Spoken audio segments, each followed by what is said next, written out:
গ্রামীণ স্তরে প্রাণী স্বাস্থ্য পরিষেবা শক্তিশালী করতে দক্ষ মানব সম্পদ তৈরিতে জোর মন্ত্রী সুধাংশু দাসের।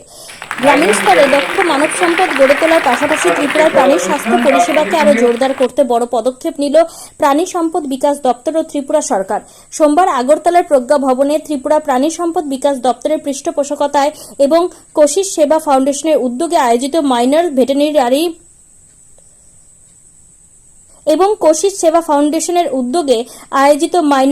ভেটেরিনারি সার্ভিস ট্রেনিং এর শংসাপত্র বিতরণ অনুষ্ঠান সম্পন্ন হয়। এই অনুষ্ঠানে প্রধান অতিথি হিসেবে উপস্থিত ছিলেন ত্রিপুরার প্রাণী সম্পদ বিকাশ দপ্তরের মন্ত্রী সুধাংশু দাস। অনুষ্ঠানে সফল প্রশিক্ষণার্থীদের হাতে শংসাপত্র তুলে দিয়ে মন্ত্রী সুধাংশু দাস বলেন, এই ধরনের প্রশিক্ষণ কর্মসূচি গ্রামীণ স্তরে দক্ষ মানব সম্পদ তৈরিতে সাহায্য করবে। এর ফলে প্রত্যন্ত এলাকাতেও প্রাণী স্বাস্থ্য পরিষেবা আরও দ্রুত ও শক্তিশালীভাবে সাধারণ মানুষের কাছে পৌঁছানো সম্ভব হবে। মন্ত্রী সুধাংশু দাস তার বক্তব্যে সফলভাবে প্রশিক্ষণ সম্পন্ন করার জন্য সকল প্রশিক্ষণার্থীদের আন্তরিক অভিনন্দন ও শুভেচ্ছা জানান এবং আগামী দিনে তাদের এই শিক্ষাকে জনকল্যাণে কাজে লাগানোর আহ্বান জানান। ত্রিপুরা থেকে বিক্রম কর্মকারের report, crime press, Bengal news.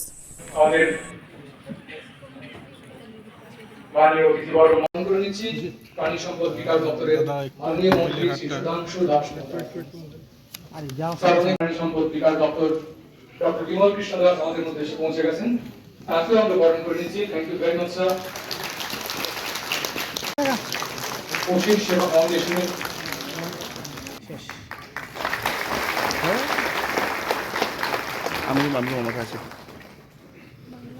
আমরা অত্যন্ত আনন্দিত আজকে আমাদের সঙ্গে প্রাণী সম্পদ বিকাশ দপ্তরের মাননীয় অধিকর্তা ডক্টর নীরজ কুমার চঞ্চল আমাদের সঙ্গে রয়েছেন।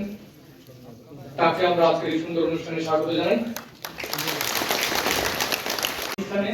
আপনাদের সবাইকে স্বাগত। আমরা আশা করব কোশিশ সেবা ফাউন্ডেশন এবং এআরডিডি যুগ্মভাবে আয়োজিত এই অনুষ্ঠানে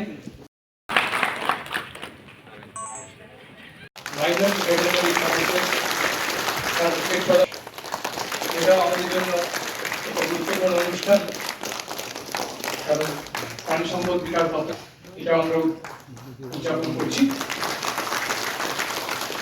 প্রাণী সম্পদ বিকাশ দপ্তরের মাননীয় মন্ত্রী শ্রী সুধাংশু দাস, হেড অপারেশন আমাদের সঙ্গে রয়েছেন doctor Yogiraj Dutta, minister sir হাতে এই আজকে প্রাণী সম্পদ বিকাশ দপ্তরের উদ্যোগে আমাদের এই রাজ্যে যারা সদ্য মাইনর ভেটেরিনারি সার্ভিসের প্রশিক্ষণ কমপ্লিট করেছেন, প্রায় আমরা 1 বছর সময়ে তাদেরকে বিভিন্ন টেকনিক্যাল বিষয়ের উপর ট্রেনিং দেওয়া হয়েছে। বিশেষ করে আমাদের অ্যানিমেলস যেগুলি রয়েছে, ডোমেস্টিক অ্যানিমেলস বা লাইভস্টক যেগুলি রয়েছে, তাদের সুরক্ষা, তাদের স্বাস্থ্যের সুরক্ষা, কীভাবে ইনজেকশন করতে হয়, কিভাবে ভ্যাকসিন দিতে হয়, বেসিক বা প্রাইমারি যে সমস্ত সমস্যাগুলি রয়েছে সেগুলিকে কীভাবে মোকাবেলা করতে হয়, এই বিষয়ের উপর তাদেরকে ট্রেনিং দেওয়া হয়েছে। এই ট্রেনিং দেওয়ার মূল লক্ষ্য একটাই, আমরা দেখেছি বিশেষ করে এই যে সেক্টরটা, এটা একটা অনেকটা টেকনিক্যাল সেক্টর।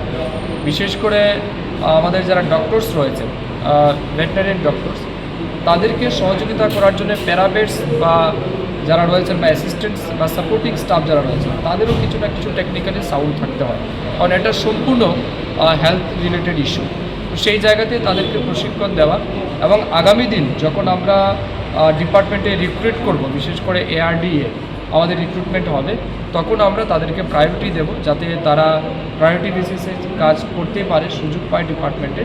এতে করে আমাদের কিন্তু আগামী দিন যে সমস্যাগুলি আছে সেটা মোকাবেলা করতে অনেকটাই সুবিধা হবে।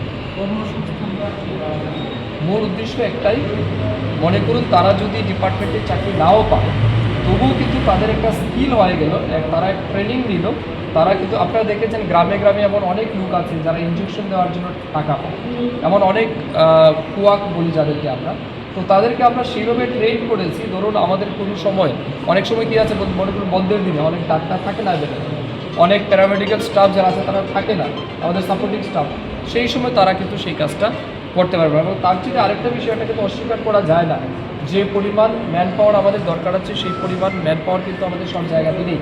তো তারা কিন্তু ওই গ্যাপ ফিলিংটাও তারা কিন্তু সেই কাজটা করতে পারবে। তো তাদের আলটিমেটলি একটা কর্মসংস্থান, সিমিলার টু কম্পাউন্ড।